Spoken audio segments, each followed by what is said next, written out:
Hi, Juan. Hi, Adam. Nice to meet you. Thanks Is for the invitation. Is it pronounced perfectly, Juan? Juan, yes, perfectly. Yes. Juan, very good. Now, what was your first computer? Oh, I knew you were going to ask this. My first computer, actually, it was when I was very little, maybe 7 years old, something like that. I used my father's computer. So my father had this computer for work. And I used it time to time just to, for playing video games. It was an 8088 processor. It's an IBM clone machine at that time, yeah. Did it have a name or was it just, IBM clone? Yeah, I think so. I'm from Canary Islands, south of Europe, right?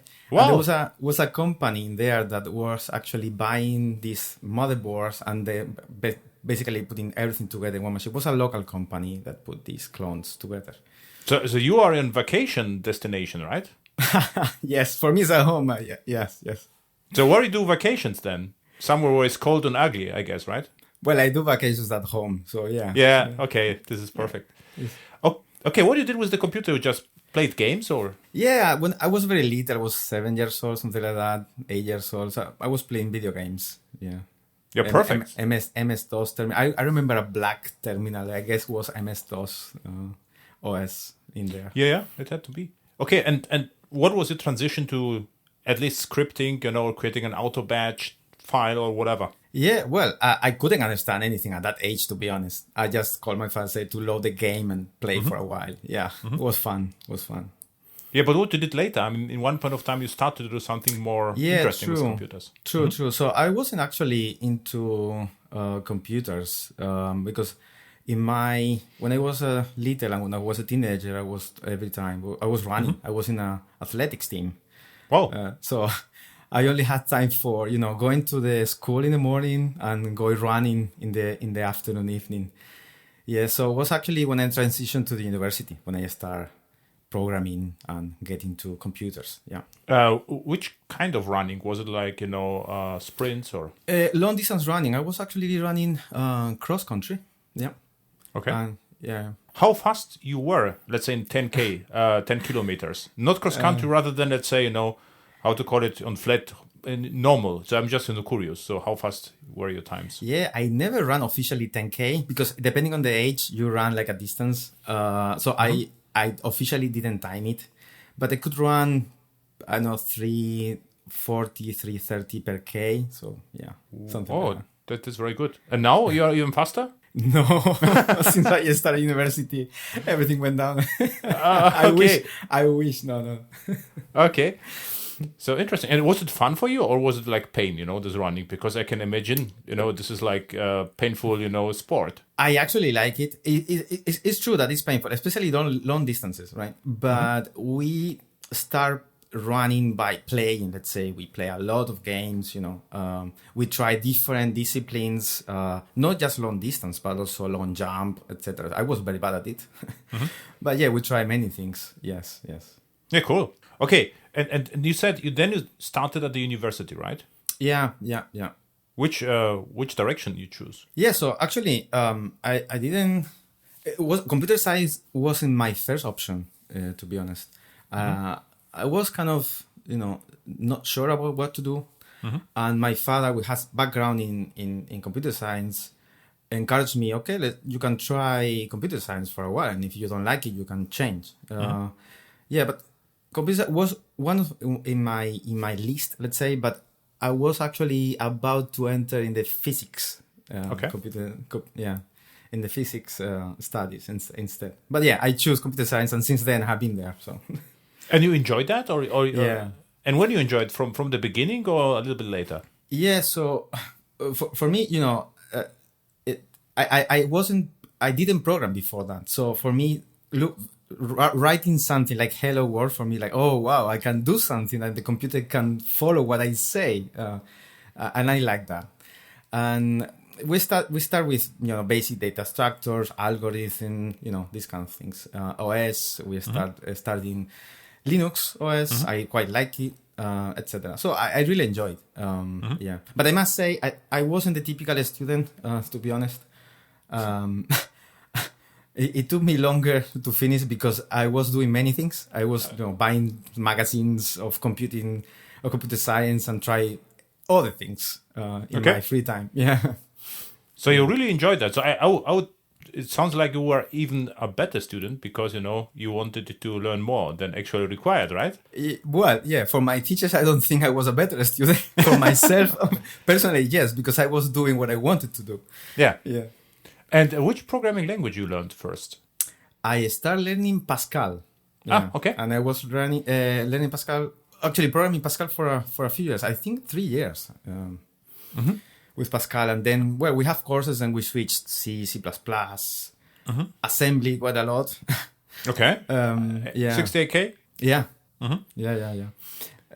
Yeah, because back in Spain, at that time, we have two choices in computer science. We have kind of more engineering type focus, and then we have other one is focused more on systems. Could be, more low level stuff. We study compiler. I choose that one, and we study compilers, system design, chip design, etc., architecture, microarchitecture. So it was a bit lower level, yeah. And we saw a bit of everything. So pretty much, from 1 year was pretty much assembly code, which I don't remember too much now. But yeah, the rest, Pascal and C, C++, like for systems, programming, etc. Yeah. And you enjoyed the assembly stuff? I did actually. Yes. Very cool. Yeah. Yeah. I also enjoyed that. But what I remember, the tooling was a little bit strange. What I really didn't like that you need to know specific editor connected to the machine. So it was really hard to do something by yourself. So this was the one limitation that I remember. Okay, what happened after the study? So after your university? So what you did? Yeah, so I finished the bachelor and then I started working at the university. It was an internship. It was in the, how it's called? It's something like research support office, something like this in IT. Wow. So basically, we had an office in the university and researchers that needs IT support. We provide that support. Could be pretty much everything you can imagine, from website development to cluster access, tooling installation, user management in a cluster. We have what we call ourselves an HPC center, which actually is a cluster. And we have OpenMP, MPI, all these libraries installed. So sometimes we have to do some training for them to get access or how to access the tools, etc. And we also did some web development as well. This sounds great. So HPC is a high performance computing center, right? Yes. Yeah, it was interesting, right? Because if you have the possibility to learn, whatever comes, it's never boring. You are forced to learn, and so exactly. Yeah, perfect. And and what happened afterwards? So afterwards, I switched to another company. It was a public company. They also had a supercomputer. That was about the local government in Canary Island was about to buy some new supercomputer. So they were looking for people already in that area to start running the tools. But I wasn't that long there because I wanted. So for myself, what I wanted to do was to leave Spain and do something out of Spain. You wanted to leave Canary Islands, right? Because it's this is crap location to learn, right? This was I would like to go to ugly places like Germany. Well, close. I moved to Switzerland. Okay. Yeah. So I moved there. I got an internship at CERN at that time. Wow. Open Lab. Yes. It was a great experience there. It was something very different. It was fun. Yes. I met a lot of people and new tools as well to learn, new models, new programming languages to learn, etc. Yeah. Interesting. I was invited to CERN to talk about Java and Java and microprofile and stuff. I don't know microprofile back then, but the funny story is I usually spend my time, in business applications. And I told them, okay, usually it's not a problem with the performance. You can do this way. And they afterwards, they came to me. It's like, we would get, a huge performance problems after when we follow, your advice here. It's like, okay, I forgot you are not an enterprise, project. You are more like a high performance. So this was actually fun. But interesting people are working there. And it was really, really interesting location. So, Indeed, yeah. And what you did at CERN, which programming languages you choose, or what was your task? Yeah, so I was in the, I don't know if it's a department actually. Well, it's a small, I don't know if it's actually called department. It was a section at CERN called Open Lab, in which they communicate the actual research at CERN with companies, with industry. And I was working with Intel at that time. And we work on the GN, if I remember correctly, GN5 simulator. So this is a physics framework for particle detection and simulation. And it's based on the previous one. It's called GN4. And the GN5, what they wanted to do is to make use of new features, new hardware features, for example, vector units. And my task was to get one of the compilers based on C++ called Silk Plus. I don't think it exists anymore. Silk programming model. Basically, you annotate C++ code, with pragma notations and say this code could be vectorizable. Okay. And you specify how. And vectorizable means it will run on a graphic cards in a parallel manner, right? So this was well for this compiler. So GPU wasn't that big at that time. Okay. Silk Plus was generating code for vector instructions, so SSC instructions on Intel processors or AVX, AVX2, etc. Yes. So in one cycle, let's say in one clock cycle, hardware cycle, you get, for example, an addition of 8 elements, 8 floating point elements, something like this. And why you were so skilled with low-level programming? Because your trajectory is incredible. So you started at university, and after a few years of reading magazines, what you told me, right, with lots of fun in Grand Canary Islands, you started at CERN, to parallelize Intel instructions. So I would say, yeah, I think that was coincidence, to be honest. I wasn't planning to do this. Okay. So if I go back to when my first job, this internship at the university. At the time I was working in the afternoon, so I was working in the morning, and in the afternoon I was studying the master. And for the master, you have to choose a project, like a master thesis, right? And I was planning to do operating systems. Was one professor there that I really like it. He was doing a distributed operating system from scratch, and I was like, oh, well, this for learning must be amazing. But I was in the first year of the master, so I wasn't worried about how to choose that topic and talk to the professor. But in my job, was my boss that was my compiler teacher. And at that time, they were researching in a new compiler for GPUs. And he told me, Juan, do you want to do... I mean, you have to do your thesis or master thesis. I don't know if you have choose a project, but I need people in compilers. I said, okay, I have never programmed on GPU, so I have no idea. Okay, just join, you try if you don't like it. Since then, I have been using compiler for GPU. So it was a coincidence, right? Yeah, but how long it took to understand what's going on there? I mean, this was... or was it simple for you? No, it took a bit of time, yes. So I already did some courses in compilers and parallel programming models. So it's not like going from scratch. Yeah, okay. But GPU was something totally different from scratch. So time to time, every week you learn something new. There wasn't too much pressure about this because the task I was assigned to was mostly to fix or to provide functionality in the lexer and parser of the compiler. And then I was transitioning more into the runtime of the system. And you enjoyed the task, so you really felt, the GPU stuff and parallelization is something interesting. Or were you forced to do that because, to achieve the master? Well, indeed, because when I was studying, the magazines I was picking was for parallel computing. So I was curious, because no one taught me before that thing. I was interested, okay, I have 2 cores here, I want to use the 2. Imagine, now we have 16, right? Or more. So yes, I was curious to see. And I started with OpenMP, which is the easiest one to choose. It was fun. This is actually really nice story. Okay, so then you at CERN, okay, makes sense. Then this Intel stuff was not too hard for you, right? So it was like, the additional, I would say, it was like maybe you had to relearn something, but it was not from scratch learning, right? Yeah, I was familiarized a bit with the programming models, let's say. For me, the big impact was to go from small scale organization to a big one, really, really big one. So at CERN, I remember every day was like maybe 3,000 people. Of course, you don't see them all at once, but you meet people every day. It's amazing. Every day. Yes. And I was working in that project. I was considered a student. I was a student, actually. It was an internship. And it was nice because so every month we have to do a report, and we have these community, forums in which we share with the other scientists at CERN how we are doing the approach we took, right? And I remember one talk like, okay, I have these results with this part of the, the section of the code, and that's the performance we get. And in fact, we don't get performance.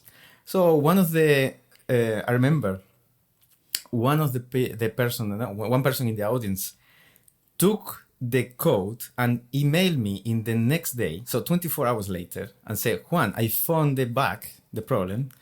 That's the speed up you get. It's a lot of the speed. Okay, so it's a learning process. That was amazing to me. Like, oh my God, okay. Yeah, you learn every day. Yes. Very good. The CERN is almost like a city, right? They have everything. So this is... Indeed. I was living inside, yes. I was living inside. I had a bicycle, I remember, to commute from my apartment, it's like a small apartment at CERN, to my office, Yeah. And you enjoyed the time? So, Yeah? Yeah. It was a good experience. It was actually summer in Geneva. So, weather was great. Okay. Yeah. And then autumn came and you left, right? You say, okay, not with me, there's too much rain. Yeah, well, actually, it was an internship, so it was okay.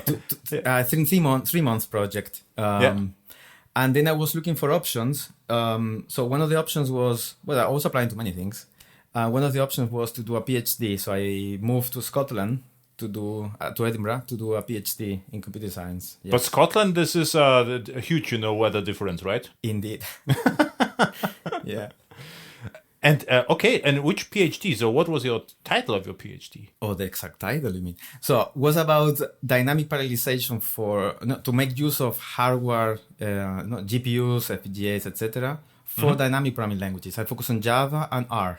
And this was your first touch or fifth occurrence with Java, or you learned Java before? I learned Java before, actually. At the university, my first touch with Java, I think, was a course about concurrent programming, something like this. Yes. And then we have a course for computing graphics, and I choose Java. Yeah. I do like an OpenGL program in Java. OpenGL, okay. I thought Java 2D or whatever you did. Okay. And you enjoyed Java? Because I know you were skilled with assembly and C, and Java was a complete different beast. So you like Java or not? Yes, indeed. So going from very low level, like Pascal, for example, we had to do all utilities, right? And then we jump to C++. It's true that we can use utilities, especially the STL library. But then going to Java, that you have many things around. Yeah. Tooling, especially the IDE, debuggers. Like, which IDE you enjoyed back then, remember? I was using, I can't remember now. Eclipse? Yes, exactly. I was using Eclipse, yes, at that time. Yeah. And so and your PhD was in Java then, right? Yes. So what I did was to extend, let me give you a bit of background. So my PhD was funded by Oracle Labs. Okay. And Oracle, at the time, they initiate the official Graal. So they fork the Graal compiler from the previous compiler, was MaximVM. And they create this GraalVM platform, and they funded PhDs. So my goal was to extend Graal, but instead of compiling for CPU architecture, for GPU architecture. Yes. So it's something like we are doing now with Tornado, but it's a previous project. Yeah. You know already Maxine. So did you know that the first iteration was called Maxwell? I didn't know this. Yeah, everyone actually forgotten, but this was, I think, even announced at Java 1, and I had talked with James Gosling, and this was the attempt to write the Java in Java. And this was the project Maxwell. And I found my own blog post, an old one, but the link didn't work anymore.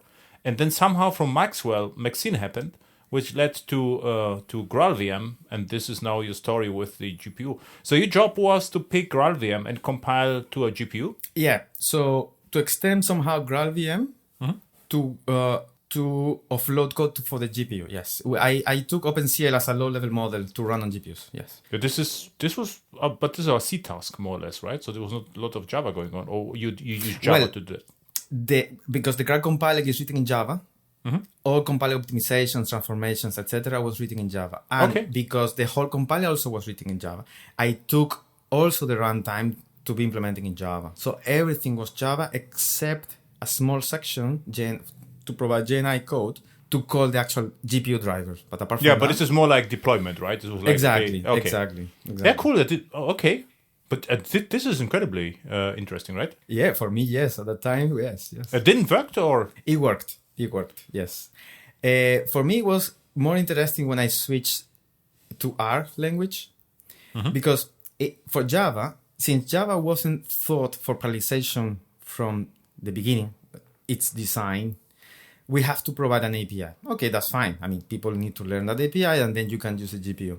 But when I switched to the R language, so at that point, I was thinking, okay, because everything is implemented in Java and this truffle framework is an implementation, it allows us to implement language on top of Graal to use the Graal compiler. I took the R language to not extend the language by we only use the existing primitive in the language to offload code. So you as a programmer, we are writing like a standard R code, but underneath is offloading code to the GPU. And for the case of the R language, because the basic primitive of R is vector type, is a good match for the GPU workloads. So we can get really good speed ups. If the workloads, is big enough, we can get good speed ups. Yeah. So what you're saying that R was more like one-to-one mapping between R concepts and the GPU concepts, right? So this was easier for you. Well, it's not exactly one-to-one mapping. There are a lot of differences to take, but because the basic type is a vector type, it was easier to justify going to the GPU.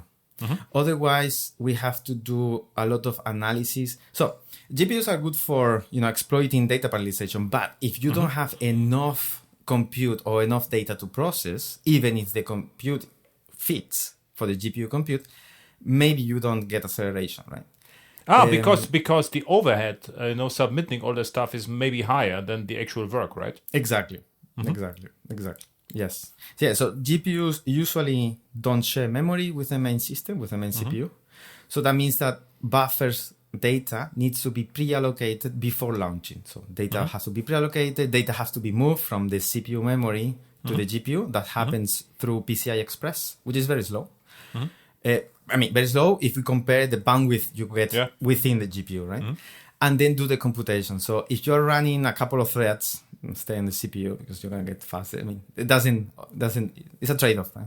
Okay, it's not worth it. And you use the byte buffer memory back buffer to move the data around, or? So for that project, for my PSD, I use direct memory. Correct. Yes. Okay. Yeah. Here's even really interesting. So what would be the ideal algorithm which runs on Java to be parallelized on GPU? So you can say, okay, if you have such kind of algorithm, it's just perfect to use your PhD. So what would it be? So accelerators are designed for specific workloads in mind. In the case of GPUs were designed originally for rendering pixels on the screen as fast as possible. Because of the design, they have to compute big amount of data, right, in a short period of time.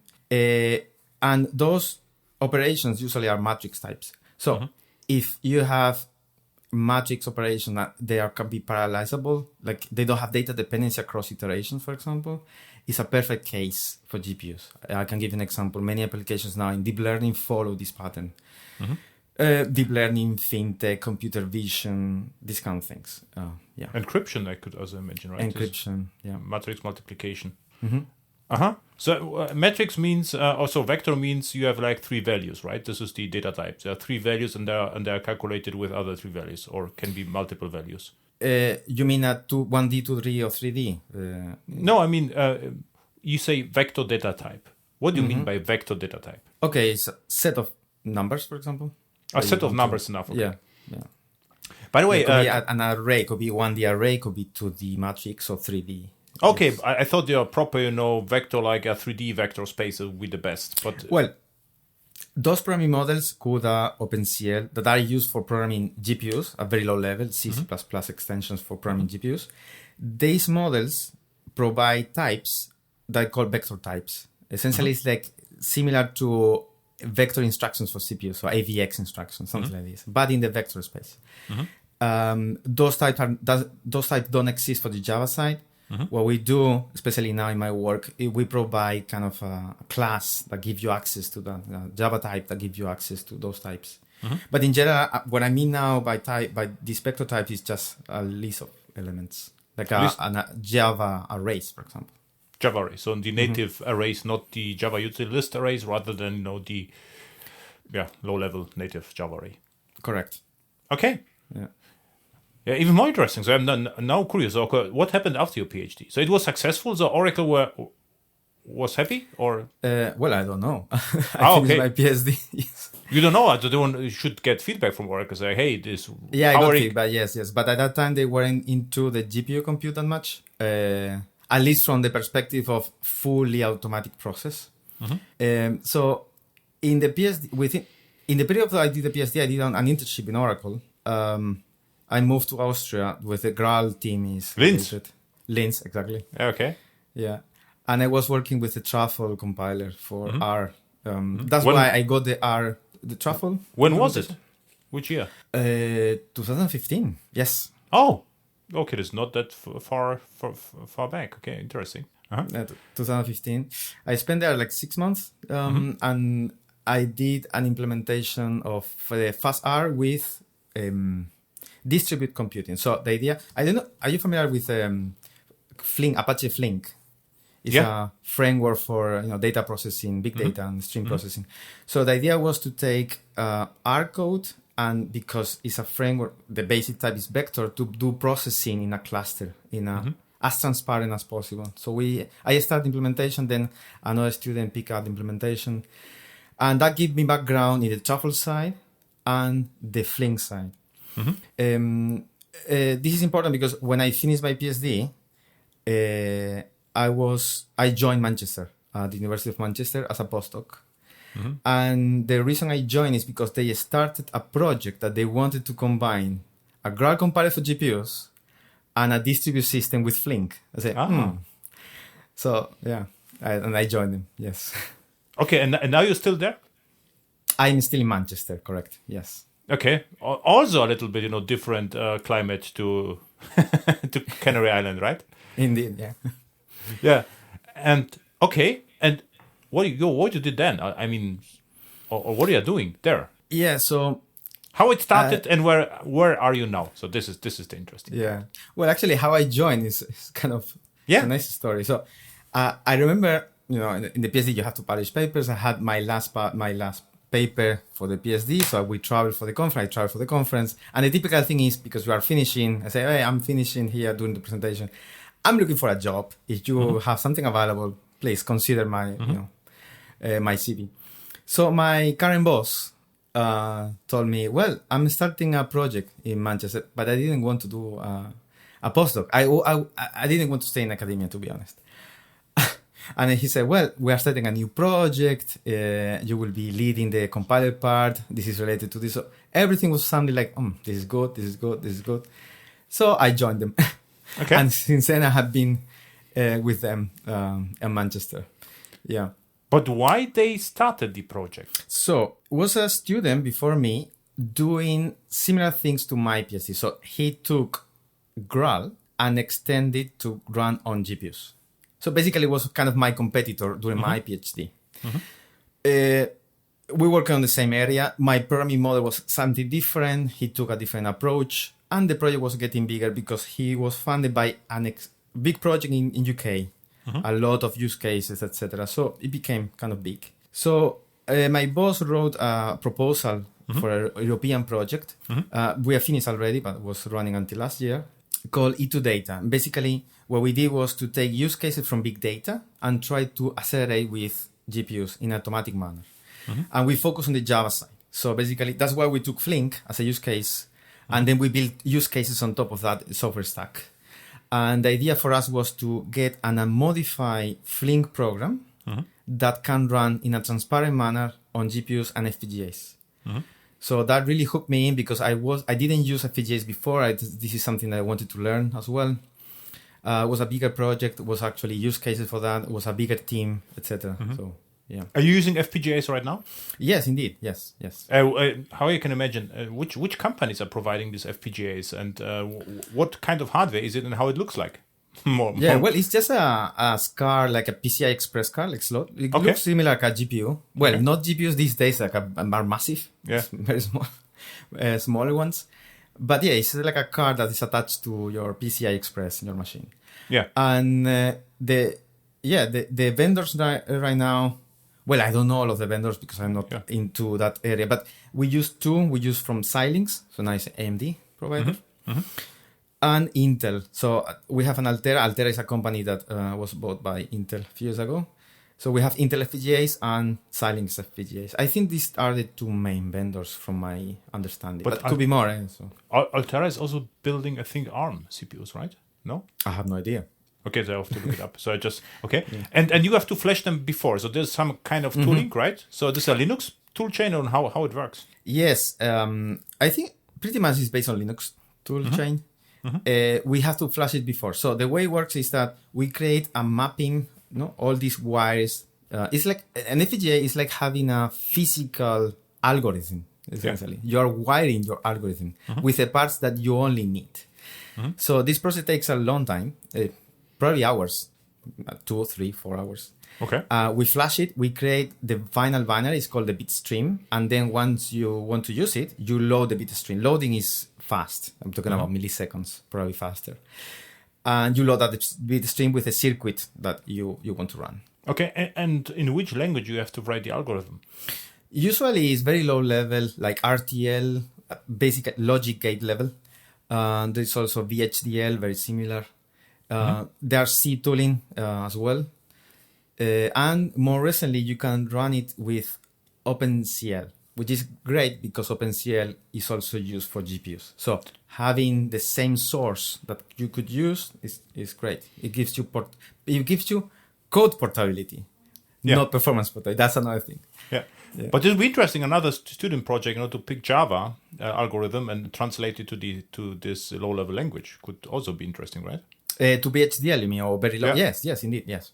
Yeah, you have to motivate your students now, So this would be actually a great project. This would be another thing. Yeah, so we kind of drop a bit. I mean, we still can run on FPGAs, but we kind of drop the idea because getting performance from OpenCL for FPGAs is extremely hard. You have to tune a lot your code. In fact, now we also use FPGAs for the TornadoVM framework. We have a specialized set of compile optimizations just for increasing performance on the FPGA. Like, for example, fine-tune the loop unroller, things like that, or loop fusion, so you have two nested loops and then you combining in one, let's say. Add annotations in the OpenCL code. Is kind of start breaking a bit the OpenCL. You have to be specific with the vendor annotations that the FPGA that you have at the moment. So you still stick with GPU, so your interests.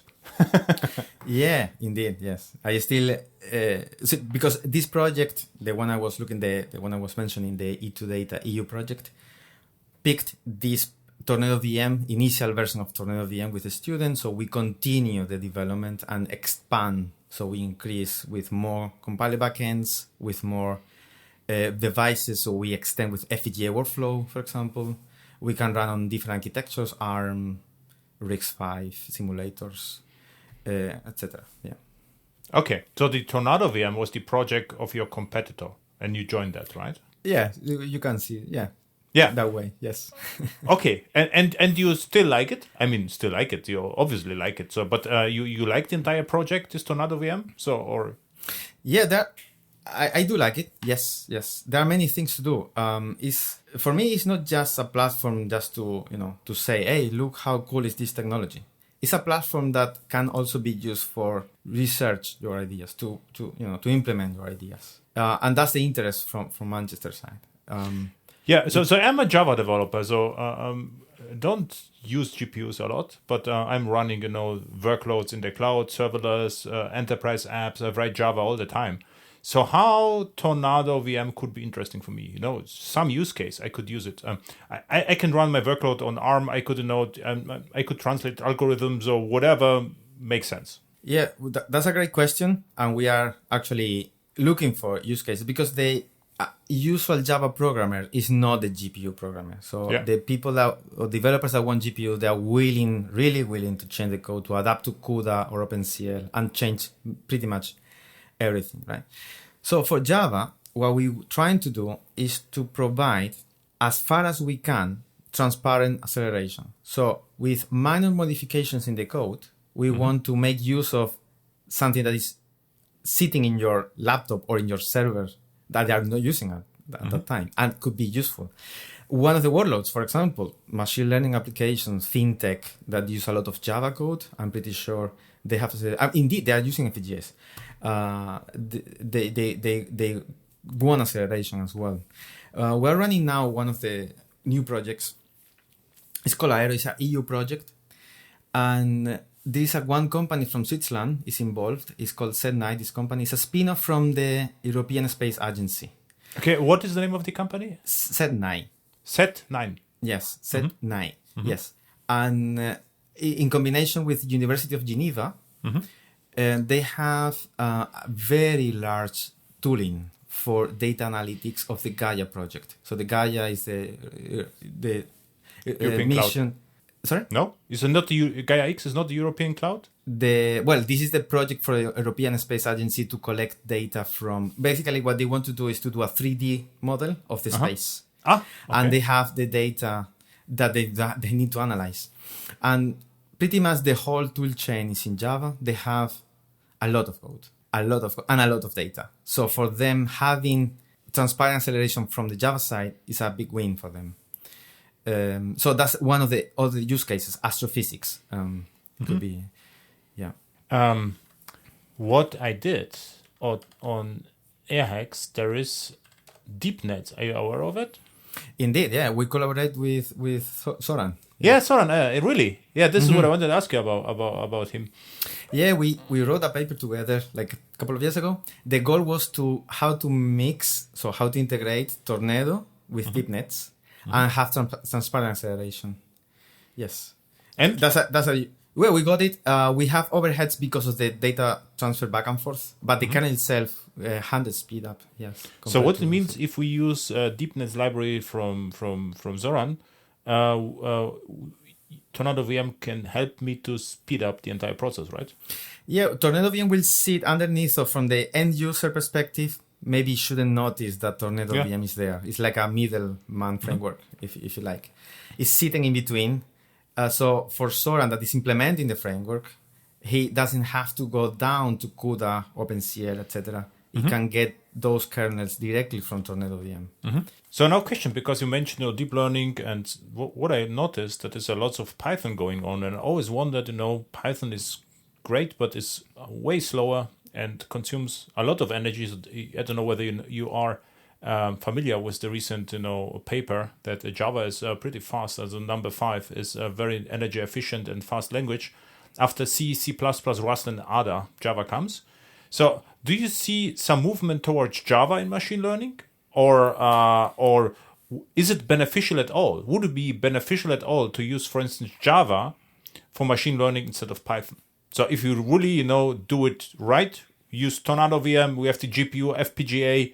What would be the difference between Python? Yeah, the same stuff in Python and Java. That's a great question.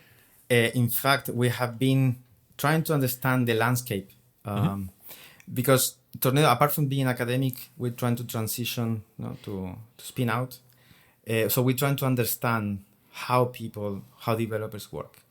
What we have seen is that many developers or many companies or enterprises, they use Java for getting the data, maybe it's a big database in SQL or whatever framework. And then for the ML part or the deep learning part, they go to Python. So because it gives you tooling, easy tooling and easy access to this massive parallel hardware. And then they go back to Java. So I believe, but this is just my opinion, okay, feel free to disagree. I believe that having everything in Java and you don't have to switch programming languages or environments, etc., is a huge benefit. I don't see that coming soon because I think there are a lot of code written in Python to use, for example, PyTorch or TensorFlow, these kind of tools. But for new projects, it might be a viable option because everything could be in Java, and you can get better or equal or better performance because of the reasons you mentioned. Yeah, I also this is also coincident. So if I go to conferences, I take the opportunity to talk to data scientists, and I ask them about that. So why are you using Python, whatever? And many data scientists, they just don't care about the data structures and the software engineering. They would like just to get the data fast, and they use Python, do whatever necessary to get the data, and they are happy. So this is I think why they use Python, because to my understanding, the Python is the glue between some glue code and C, because very soon they go to C to perform the scientific operations. But there's also some overhead between Python and C codes, right? So, but if we would do this in Java, everything, so not always only we get this optimization, but even what you said right now, the machine learning part and the business part could be better optimized together. And my feeling is there is the performance could be orders of magnitude higher, actually. And I think it can be very successful because, a funny story. So the last 2 years, I repeated this on the podcast, but long story short, it was a meeting, and I actually coded a bit, but in the project. But I was at the end of the meeting, and the entire code was already technology was already introduced, and I just made fun, and it said okay, and we also are green. And green IT, and we are serverless, and CO2 looks good. And my statement did the biggest impact in the meeting. As fun, it was never meant to be serious, but this is what people remembered. And short after, it was a workshop, internal workshop, where I asked the attendees what I usually do, what they are the most interested in, and the answer was green IT. And I say, why everyone talks about green IT? And I found the answer 2 weeks ago, actually, a few weeks ago. And it turns out that next year in Germany, there's a German law. There is a German law. It's called I forgot, even in German is it strange. It's like Lieferkettengesetz or something like this. It is way too short. The word is LKSG or something, where companies which have more than 1,000 employees are forced to show, the environmental impact and the entire CO2 chain of consumption. And this is why I got so many questions regarding green IT CO2, because I said, okay, what's going on? Everyone is interested in CO2, and Java is good and is energy efficient. So I would say for you, it's also good to know, because Germany is huge, and I already found an SAP paper on it, so management is aware. And I think next year there will be many projects which will have to show, is your code energy efficient because of the law? They have to say something. And as I remember, in the paper, scientific paper, Java was 35 times more energy efficient than Python, something around that. So it was I will send you the link afterwards. Yeah. So and this is these are the recent news. So I think that there is something in this would be a business case, actually, and not only business case from the point of view of the law. It is also a big marketing case for companies to say, look, we also take a look at environment, and of course the summary of the study is it was energy efficiency, performance, and memory. And energy efficiency and performance, there was a match 1-to-1. So Java was still under the first 5. So it was like C, C++, Rust, and Ada or something like this, and Java was the 5th. Memory efficiency was Java really bad. So bad, it was not at the top because it's virtual machine language, but it could be solved with TornadoVM, I hope, or GraalVM, because with GraalVM it solves completely. This is a small or little larger Pana API. Yeah. Sure will help. So this is actually could help you, to find means to continue with your project, because it's this LKSG. So search, for German law. It comes April next year. So it is around the corner. Okay, good to know. I didn't know this. So Yeah, I also not. I just was curious. I asked a manager, why you talk the entire time about green IT? Wait a sec. It is called Lieferkettengesetz. And it has to do something with social and environment at the same time. This is LKSG, SAP. I will find it. Yeah, that's a good point, because having a powerful system with GPUs, for example, overall, if you send enough compute, the equivalent resources, right, you will waste more energy, not just because you compute, but also you need to provide air conditioning probably to that system. And then you have a small factor on the GPU that can give you similar performance. So yeah, that's a way to get less energy consumption. So the name of the law I can give you right now is Lieferketten-Sorgfaltspflichtengesetz. Lieferketten-Sorgfaltspflichtengesetz, LKSG. And I send it via email or Discord. So this is what it is, LKSG, and it's in the mind of lots of managers. And I'm on the SAP website, which SAP is a huge. So and they already promoting that they can which solutions do you have to document everything. And what I also noticed could be interesting to you, but I don't know how well TornadoVM fits into this. Company went to the cloud without caring about the costs, because they get lots of free credits and whatever. And now it's what happens, the credits are spent and now they have to pay. And what happens is such lift and shift solutions like Kubernetes are sometimes too expensive, and they search for different ways of running it. And what I do a lot, I use serverless, which also is very good per accident for the LKSG law. So, and it's also a nice niche, because if the serverless solution is faster, the companies are pay less.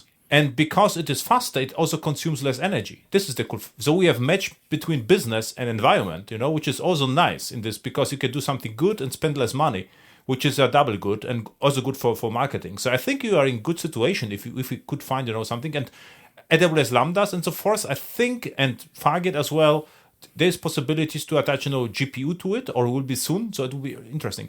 So on that note, is TornadoVM similar to GraalVM? Is it based on GraalVM? So what is it? So we use the GraalVM, just the compiler, the JIT compiler, just-in-time compiler. Mm-hmm. The rest, Tornado is just a plugin to any OpenJDK. Okay. We can use OpenJDK. We can use Azul.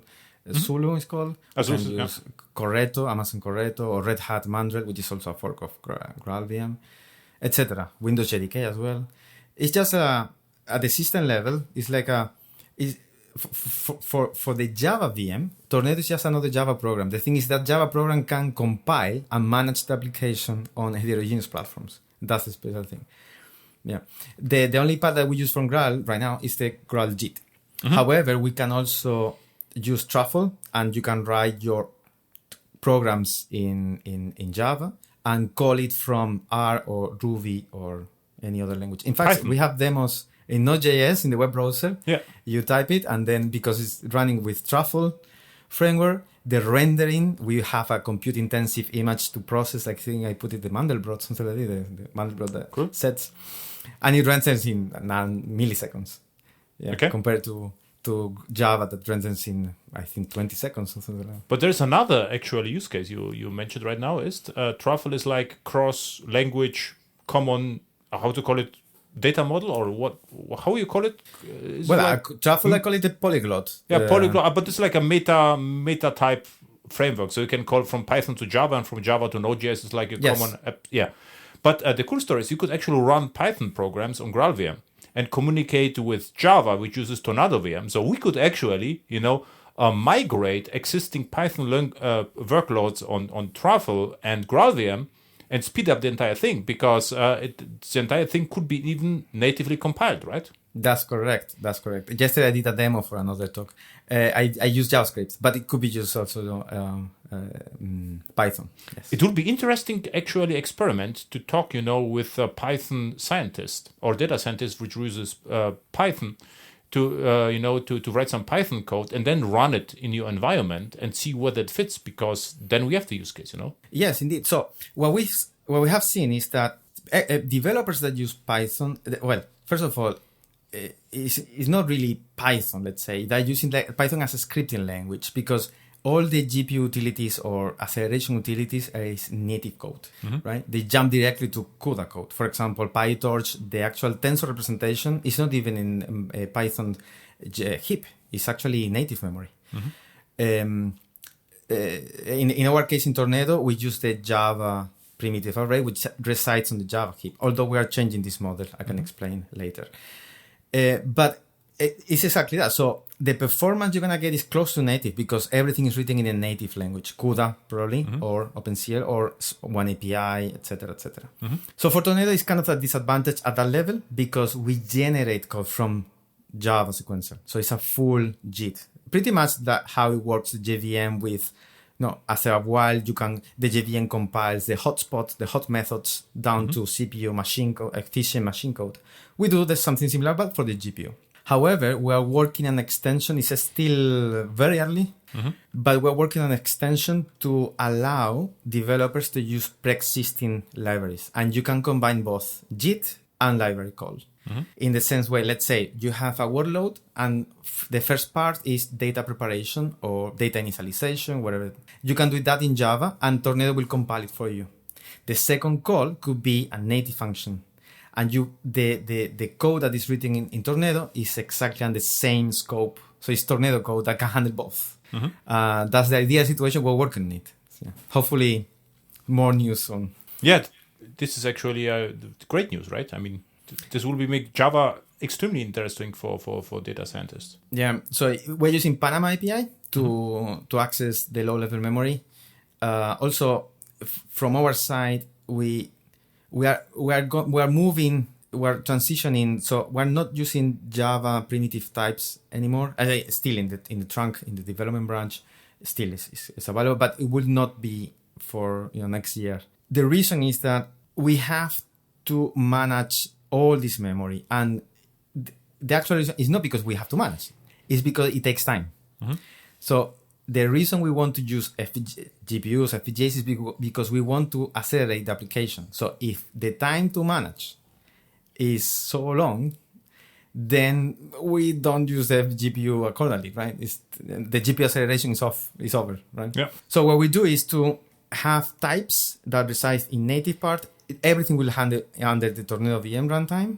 And those types could be in shared memory between the GPU and the CPU, or could be pin memory. So DMA access is directly, basically, using the DMA access between the GPU and the CPU, and so on and so forth. It allows us to do more things closer to the hardware. Yeah.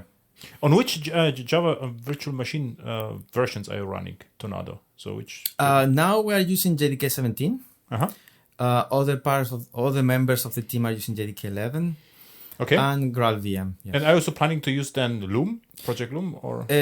Loom is transparent for us because the concept of thread is still on the Java platform. Yeah, but will be beneficial. It could be used within one of those Loom threads, or many of those Loom threads. Yes. For example, it could be beneficial to launch multiple kernels on the same GPU, and then you keep that GPU busy, because GPU is a big device.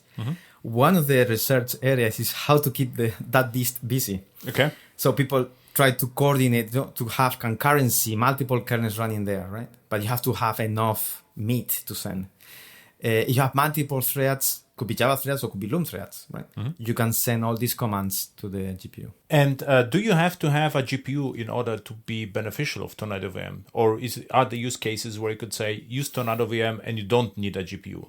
Well, that's actually a very interesting question. So it's true that in TornadoVM we focus on the GPU because it's the device that can give you most of the performance today with the current workloads like deep learning. But TornadoVM can be used also for CPUs. So you don't need a GPU. You only need an OpenCL. We go through the CPU through OpenCL. So you need the CPU runtime. That could be, for example, an Intel implementation for your system. And it's interesting because we have seen faster code on CPU through Tornado compared to Java threads. That's because the code that is generated is easier to exploit the vector units of your CPU. I'm not saying that both cannot use the same, but pretty sure both can use the same. But how we transform the code, because we use OpenCL underneath, if you have OpenCL, it's pretty much a nice way to vectorize code, because each thread access a different consecutive data item. Because what you said earlier is that in the vector programming case, there is independence is important. So what I can imagine, because you're generating OpenCL code, there's an independent unit which can be easier parallelized, right? Is it maybe with less contention? Yes, so OpenCL, you focus on the work, the actual compute to be done per threads, and usually you launch thousands of threads. Okay. Right? On the CPU, we map it to the number of threads that your system can support, although you can launch more, and the runtime will handle that for you. But in the case of Tornado, we map it to the actual number of cores that your system has. And that code could be easier to exploit vector units, let's say. AVX instructions, AVX2 instructions, SSC, FMA instructions that are very fast. I'm pretty sure from Java as well, but coming from a sequential code and having to generate these kind of instructions automatically is a hard problem. So, yeah. Which GPUs are you supporting? So all of them, or just specific? If I get a GPU, so I just install the GPU, can use it, or there are some specific requirements? So we support any device that supports either OpenCL or CUDA or SPV. Those are the backends of TornadoVM. Okay. OpenCL is a standard. It's maintained by Kronos Group, and Kronos is a consortium of many companies and institutions. NVIDIA is there, Intel, Codeplay, AMD, and so on and so forth. The good thing is, because it's a standard, if they comply, the implementations comply with this standard, that OpenCL should run. And that means we can run AMD GPUs, NVIDIA GPUs, ARM GPUs, and so on. Yes. What about the GPU part? What about the Apple M1 and M2? Any research on that? Yeah, indeed, we can run it. Yes. And you tried that? Yeah. I'm actually using a Mac M2. Actually, we had a demo a couple of weeks ago on the M2. It's impressive, the performance. Yeah, exactly. It's a good GPU, by the way. If you compare the TornadoVM performance on M2 Mac, comparing with, let's say, whatever you have on NVIDIA, whatever, how fast or how slow is it? It's a complicated question. It depends. Yeah. It really depends on your hardware. So from my experience, but I might be wrong, because I'm just saying what I have seen. Yeah. I don't have data, just feelings. Real benchmark. Just about feelings, no numbers. M2. I have a Mac with M2, and I have a server with a 3070, NVIDIA GPU 3070. Is it a good one? 3070? Yeah. It's a good one. It's the previous generation. It's not the latest one. And how expensive is such a thing, the NVIDIA? So to give you roughly, it could be around. Now it's the boom because of deep learning. It could be around $700 to $1,000, depending on. Okay. I got it in the price that was high, so I got it through Dell vendor to get a cheaper option. But it's around that price. Let's say $1,700, something like this. So the M2 doesn't perform as good as that one. My feeling is that it's around 3060, so one model behind that. It's around that GPU, yes. Yeah, but it's still laptop, right? We are comparing laptop with a server. Okay. Exactly. Hey, it was nice chat. What may be interesting is this project has really future. I would say bright future, because it could change data science in Java. I would say it, right. So how we think about machine learning, deep learning, which is now very interesting, and do it with Java, save costs and improve performance and time to market. So maybe how listeners of the podcast could contribute. You would like to have contributions, and how we can help you. Yes, indeed. So Tornado is open source. It's available on GitHub. Contributions are open, although I must say that we are pending from one paper from the university. It's not up to us. For us, everything should be ready. So we are waiting for the university to release this contributor agreement. But we have contribution in the past, especially everything that comes to our team, because we are under the University of Manchester. Those are contributions that are already there.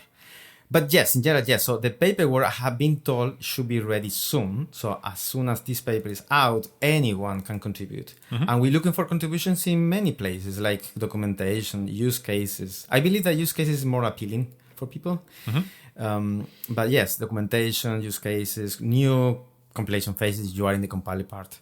So they could just check out TornadoVM and give you feedback, right? It would be also interesting. Correct. So Yes. if you ever know like an issue page or GitHub, it's like I run it on this machine and did this and it was fast or not. This would be like gallery would also interesting contribution, right? Yes, yes. So we have been changing quite a lot of API, especially the latest 2 releases, and we gathering feedback. So we change the API based on what we think we should go. That doesn't mean what people expect or what people or what developers expect how to use it, right? The tool. So for us, I mean, any feedback is gold for us. I mean, yeah. So we are very open to talk to people. Indeed, some of the features we have been adding those features because of feedback from the community. Very good, Juan. Where people can find you on the internet and the and TornadoVM, and of course I will put everything to the show notes. But no. Yeah, so TornadoVM can be found on GitHub. It's the TornadoVM address. I think it's under the Beehive group. It's my group in our group at the University of Manchester. And for myself, well, an email is also in my website, or via Twitter. I'm very active on Twitter, or LinkedIn directly. Yes. Okay, thank you. And I would really like to re-invite you back and see, how your TornadoVM is going and whether you achieved the goal. And maybe there will be, some additional use cases regarding, Python versus Python and Java on TornadoVM, right? Yeah, absolutely. Yes, thank you very much. Thank you for your time.